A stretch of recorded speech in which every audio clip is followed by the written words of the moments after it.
Non ho letto le motivazioni, penso che però queste agenzie di rating abbiano fatto il loro tempo e forse non si debbano prendere così sul serio come vorrebbero. Questa è la replica del sindaco di Venezia dopo aver appreso del declassamento decretato da Moody's. Queste agenzie creano difficoltà con giudizi non sempre ponderati.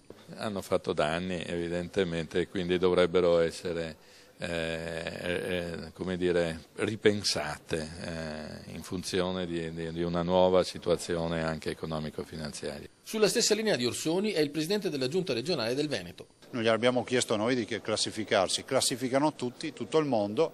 Ricordiamo che sono gli stessi personaggi che dicevano ai cittadini di comprare i bond Parmalat, di stare tranquilli con Lehman Brothers e i risultati li conosciamo tutti. Risultati che, aggiunge Zaia, parlano di 2 fallimenti e di migliaia di persone danneggiate dall'aver investito in questi titoli. Forse non è il caso di dare tutta questa credibilità alle agenzie di rating che con questi giudizi creano danni all'economia.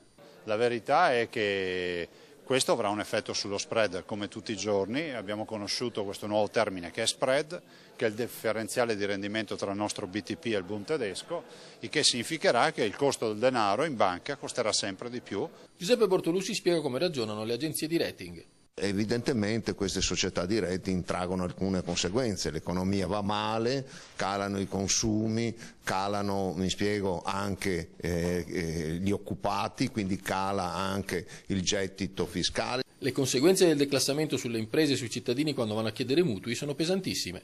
Se il rating è buono te lo prestano a un tasso basso, se il rating non è buono te lo prestano a un tasso più alto, questa è la conseguenza.